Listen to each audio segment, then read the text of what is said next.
In an old factory, a group of tired and angry workers finally decide they have had enough. They work hard every day, but receive no respect and no rights. So one day, they come together and start a movement. Their plan is simple. They want to speak to the boss and demand fair treatment. But before they can reach him, their path is blocked. A large group of security guards stands in their way, holding shields and batons. For a few moments, both sides just stand there, silent and tense. Then suddenly, one worker loses control and throws a rock. That single action turns everything violent. A brutal fight breaks out between the workers and the guards. The chaos only stops when the boss speaks through a megaphone. He calls out two workers and asks them to come talk to him. But there is a problem. The leader of the movement, Sangaji, is not chosen. The boss then orders everyone else to go home. With no other choice, the workers slowly leave. That night, Sangaji returns home. His wife is waiting, along with their young son, Sanka. The boy does not understand why his father keeps getting into dangerous situations.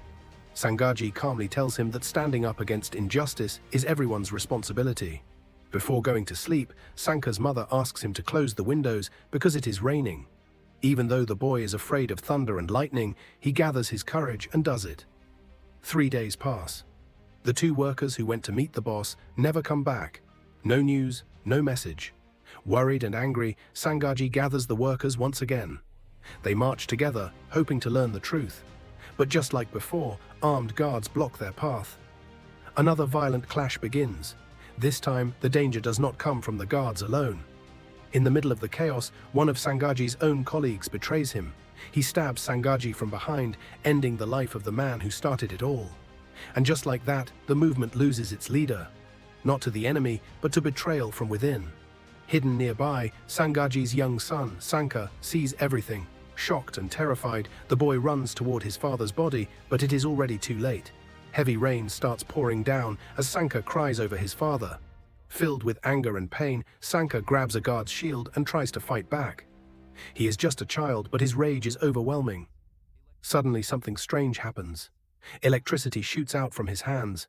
The blast hits everyone around him and throws Sanka backward. The power is enormous, and even he does not understand what he has done. After this tragic day, 1 year passes. Sanka and his mother struggle to survive on their own. Life is hard, and money is always short. One day, his mother receives a job offer in another city. She tells Sanka she will be gone for just 1 day, but 1 day turns into a week. She never comes back. Alone and confused, Sanka is forced to take care of himself.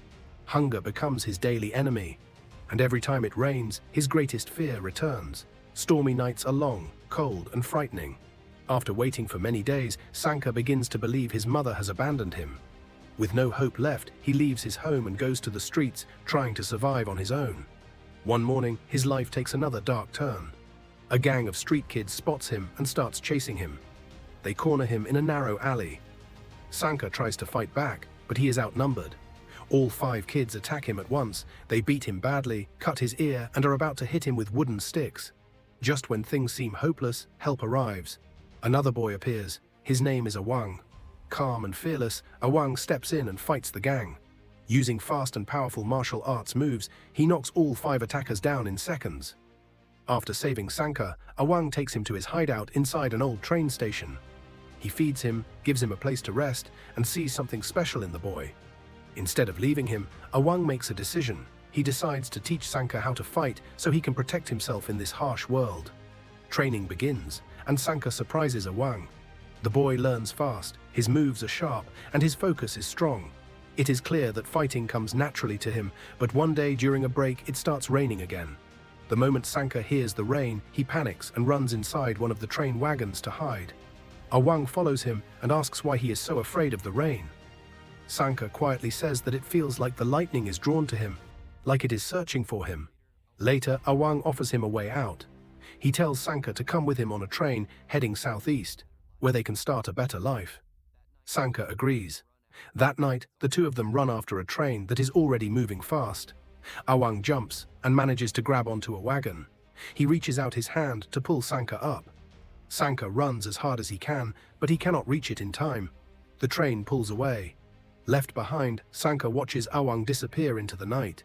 As a final lesson, Awang shouts back to him, "Use what you have learned to survive, and do not trust anyone." Sanka takes those words to heart. The next day, he goes to the port looking for work so he can earn food and survive. While standing in line, a street kid pushes him aside and takes his spot. This time, Sanka does not stay quiet. He fights back with a clean spinning kick. But the trouble is not over. The boy calls his gang, and they all start chasing Sanka through the streets. Sanka runs for his life. Just when it looks like he will be caught, a car stops beside him. A kind couple inside tells him to get in. They drive him away from danger and promise to take care of him. For a moment, it feels like his life is finally changing. But then Sanka remembers Awang's last words. Do not trust anyone. Suddenly, the boy opens the door, jumps out of the moving car, and runs back into the streets. Once again, he chooses to survive on his own. Several years pass. Sanka is now an adult. He works as an electronics and security technician for a newspaper company. His city is full of crime, broken buildings, and violence. But Sanka keeps his distance. He does not step in. He does not fight back. He lives alone and stays quiet, choosing isolation over trouble. At the same time, others are trying to change the city. A new politician named Dura Utama is elected. He wants to fight crime and clean up the streets. One night, he attends a dinner for lawmakers. There he meets Payor, the man who secretly controls most of the city's crime. People say Payor's past is just as dark as Sangaji's. His father was murdered unfairly and criminals burned down his home. Payor survived, but his face was badly scarred. His uncle then sent him to an orphanage so he would never inherit his family's wealth. Life in the orphanage was cruel. Payor and the other children were beaten and treated badly. But Payor was smart. He slowly united the orphans and started a rebellion. Together they killed the people running the orphanage. From that moment on, Payor rose through the criminal world. He built an empire using orphans across the country as his loyal followers. Now powerful and feared, Payor shows up at the lawmakers' dinner to meet the new politician. But Dura looks him in the eye and rejects him. He says he knows who Payor really is. Unfortunately, this turns out to be a very bad idea. Later that night, while returning home with his family, Dura notices someone watching him in a corridor. Instead of walking away, he decides to investigate. Suddenly, a mysterious man appears. He uses fire magic and puts Dura to sleep. Minutes later, Dura wakes up in an abandoned building. He is gagged and tied to a chair. In front of him, his wife and children are tied to a rope. Then Payor appears. He tells Dura that because of his disrespectful behavior, he will make an example out of him. Dura begs him to spare his family, but instead of listening, the crime boss sets the rope on fire. The rope burns and breaks. Dura's family falls from the building. In total despair, Dura jumps after them, trying to save them. He also falls, dying along with his loved ones. Far away, Sanka wakes up in his bed after hearing noises from next door. Someone is trying to break into the nearby apartment. Once again, Sanka chooses not to get involved and gets ready for another normal day at work. At the end of the day, Sanka talks with a friend who wants to leave the city and escape all the violence. While they are talking, a man suddenly runs toward the newspaper gates, begging for help. He says a gang of thugs wants to attack him. Sanka and his friend refuse to help at first. But then their colleague Awang opens the door and promises to take the man safely to the police station. Before leaving, Awang looks at Sanka and says something important. He tells him that this city will never change if people like him keep choosing not to care about others. Those words hit Sanka hard. The next morning, Sanka hears noise again. The attackers are back, trying to break into the same apartment. This time, they get inside. They find a young woman named Woolen and her little brother Teddy. The criminals threaten to kill them both. This time, Sanka cannot ignore it anymore. He steps in and attacks the men with punches and kicks. The criminals pull out knives and rush at him, but Sanka uses his martial arts training to block their attacks. He takes down one attacker and then faces the second one. As they struggle, the first criminal gets up and tries to hit Sanka from behind. But something unexpected happens. Woolen grabs the attacker by his shirt and slams him onto a table. Sanka uses the moment to knock both men down and orders them to leave. Woolen and Teddy are amazed by his skills, but Sanka leaves quickly so he does not draw attention. Later that night, Sanka is back at work as a security guard. While checking the area with a flashlight, the same two criminals return looking for revenge. This time, they bring more men with them. Sanka fights hard and takes down many of them, but more keep coming. Outnumbered, he is forced to run. He leads them into the newspaper building and uses the tight spaces to his advantage. Still, the gang will not stop. The fight moves up to the rooftops. Punches and kicks are exchanged as Sanka faces the entire group. Even with his skills, he is eventually knocked down. The criminals beat him badly with wooden clubs. Finally, with Sanka unable to fight back, they throw him off the roof. No normal person could survive that fall. But then heavy rain begins to pour. Lightning strikes again and again. Sanka suddenly wakes up and starts pulling electricity into his body. The power is too much and he loses consciousness. The next morning, Sanka wakes up in his apartment. Soon after, someone knocks on his door. It is Woolen. Out of nowhere, she asks him to look after Teddy for a while. Meanwhile, politicians argue over Dura's death and suspect Payor is behind it. Payor himself shows up and claims he is innocent, warning everyone to choose their words carefully. After he leaves, his assistant Gazul says the politicians might become a problem. Payor says his plan is already moving forward. In a rice warehouse, his men inject a strange serum into sacks of rice. Back at home, Sanka tells Teddy he will take him to his sister because he has to work. On the way, he meets Woolen at the market. She is gathering shopkeepers to demand better security. Sanka asks her to take Teddy back with her. Before she can answer, the same gang that threw Sanka off the roof appears. They are shocked to see him alive and start chasing him through the streets. Sanka tries to escape, but is surrounded and forced to fight again. Using his combat skills, he takes on several attackers at once. When the criminals throw axes at him, Sanka suddenly blocks them with lightning coming from his arms. He even sends electric shocks at his enemies, knocking them back. He is shocked himself, but when he tries to use the power again, nothing happens. So he grabs a wooden club and finishes the fight the old-fashioned way. Woolen and the merchants see everything and are amazed. But Sanka walks away without saying a word. Later at work, Sanka talks to Awang about what happened. He says that for a moment he thought he had special powers. Soon after, Woolen arrives and asks him to come back to the market. The people believe he is a hero who can protect the city. Sanka refuses. He says he does not have powers, but people notice something strange. He has healed from his injuries. Still, he refuses to help. Woolen and the others leave disappointed.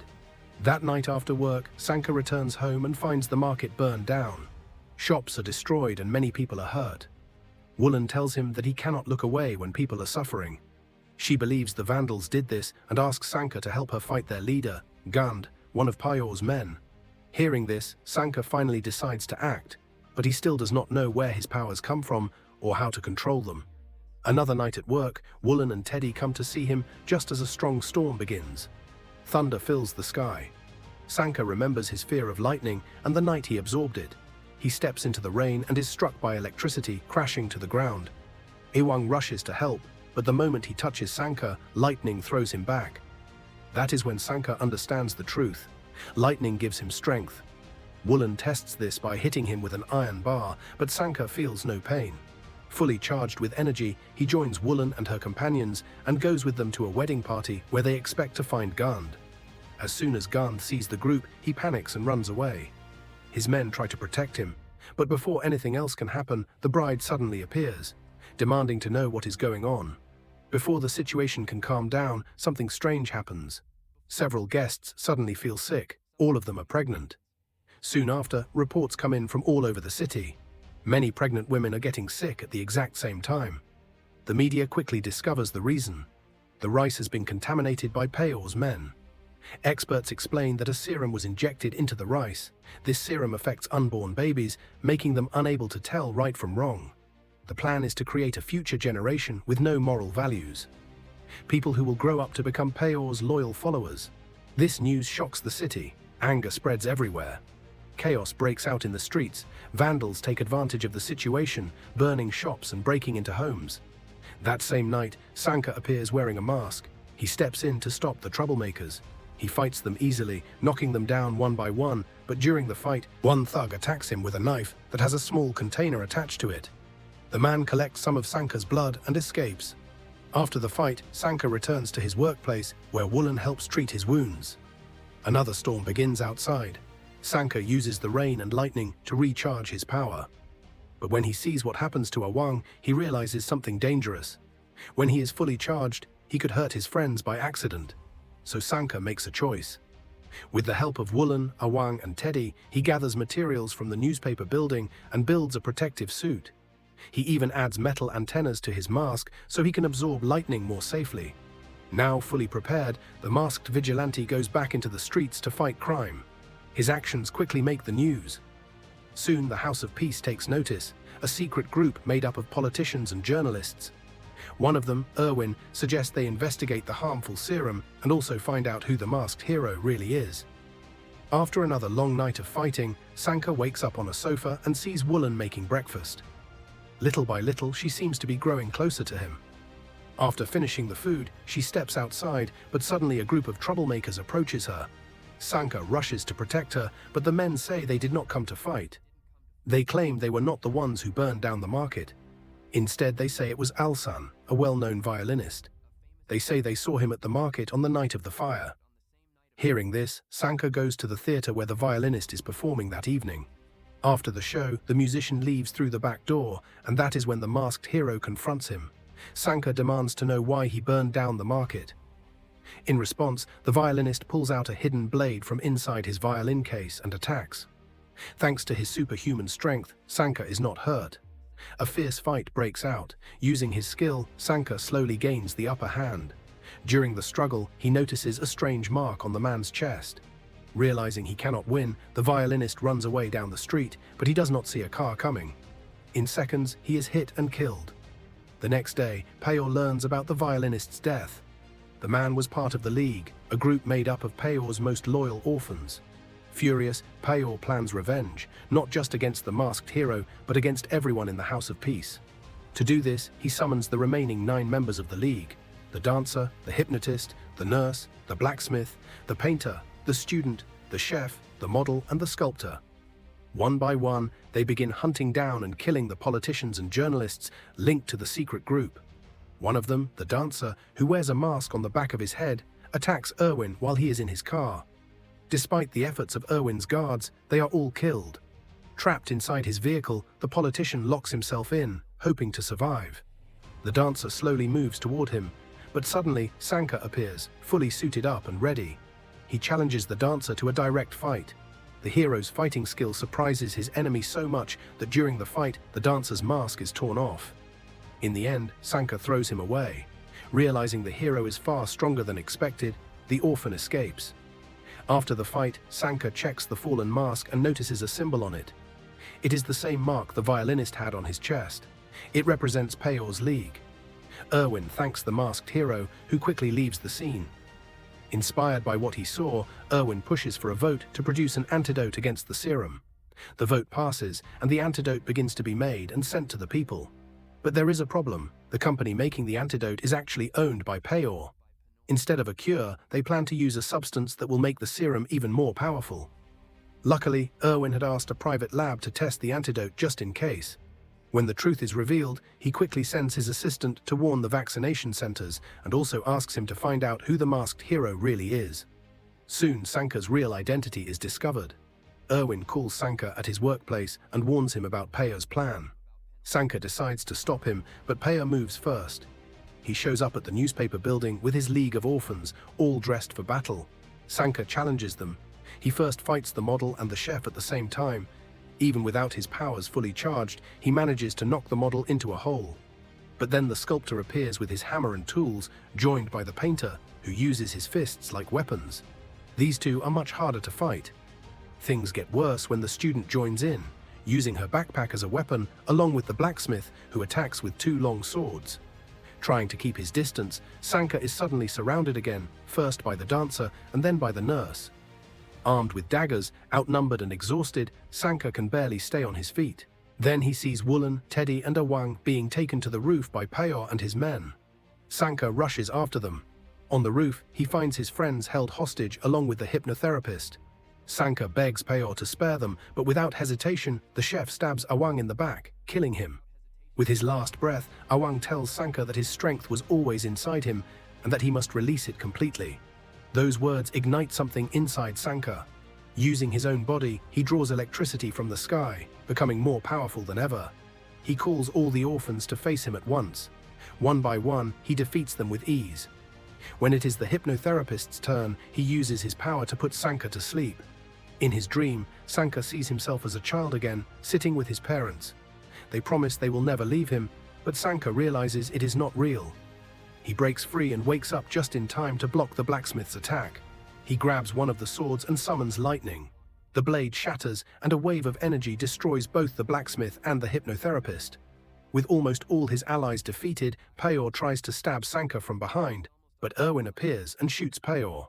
As he dies, Peor orders the painter to flee and says his plan with the serum will still succeed. Sanka says he will stop it. He jumps on his motorcycle and chases the vehicle carrying the antidote. He manages to stop it, but the driver shoots him, knocking him off the bike. Just then, a mysterious heroine appears. Using her scarf, she flips the car on the highway. Sanka gets back up and releases a massive bolt of lightning, destroying the antidote, both in the car and at the vaccination center. The city is saved, but 3 women had already been injected. Their babies will be born according to Peor's plan. Far away inside a museum, Gund stands with Gazul. Gazul reveals a hidden plan. Behind a wall lies the body of Ki Willilawalk, an ancient warrior. They break through the wall and find the body without its head, but Gazul has the missing head. Using Sanka's blood taken earlier, they bring the warrior back to life. Kai Willilawalk asks why he has been revived. Gazul says his old enemy has returned, the warrior of thunder. That legendary hero is none other than Sanka. This explains his power over lightning. Ki Willilawalk orders Gazul to gather an army. A war from the past is about to begin again. Days later, Sanka stands on the rooftops, now wearing an upgraded suit made with Erwin's help. He promises to protect his city from crime, unaware that his greatest enemy is coming. Watching from afar is the mysterious heroine. Her real name is Shri Ai. She knows that very soon she will have to join forces with Sanka to face the powerful enemy ahead. So what did you think of this movie? Tell us in the comments below. And if you enjoyed the recap, like and subscribe for more. See you next time.